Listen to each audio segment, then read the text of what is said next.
Силерге көптү башка жерлерде деле иштедим мен. Анан бул жерден дагы сразу келгенде баары бул эже айтып өзүңөр айтып аткан мафия бар да. Анда сразу мага бербей койду. Балдардычы. Анан Кудай буйрду го, силер туура келдиңер да. Биринчи каражыгаш эметкен эң биринчи выпускам силерсиңер. Андан кийин дагы бир талай толтурат. Бирок эң биринчиси силердин баштаган. Ага чейин башкаларды деле окуттум. 1 жыл окуттум, 2 жыл окуттум, ошондой болуп калды да. Эми эже айткандай көп нерсе баштан өтпү, Силерди азыр көрүп атып мен өзүм картайганымды эми сезип аткандай болуп атам. Болбой эле силерди карап алып азыр ушунчалык толкунданып атам.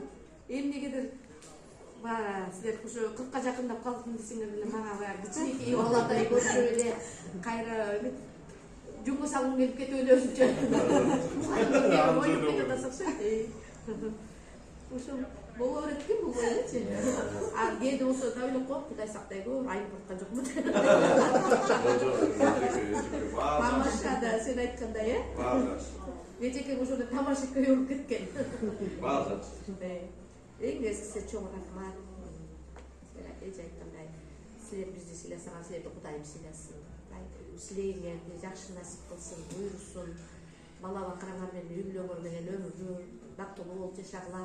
Келечегиңер кең болсун, дагы алдыда келечегиңер. Бүгүн бизди дагы 10 жылдыкта бир бийик тоонун башына чыгарып койдуңар, дагы бир тоонун башына чыгардыңар. Чоң рахмат.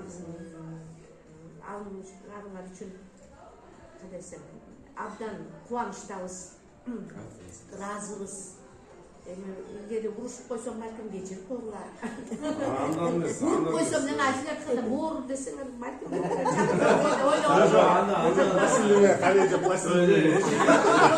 пластик менен. Ошонун пайдасы барбы? Пайдасы менен келип азыр болбойт, көбүрөөк болсо. Чоң рахмат. Ошону түшүнүп, ошентип сүйлөп отурганыңарга ыраазымын. Чоң рахмат. Кудай тилегиңерди берсин. Эми көп сүйлөсөк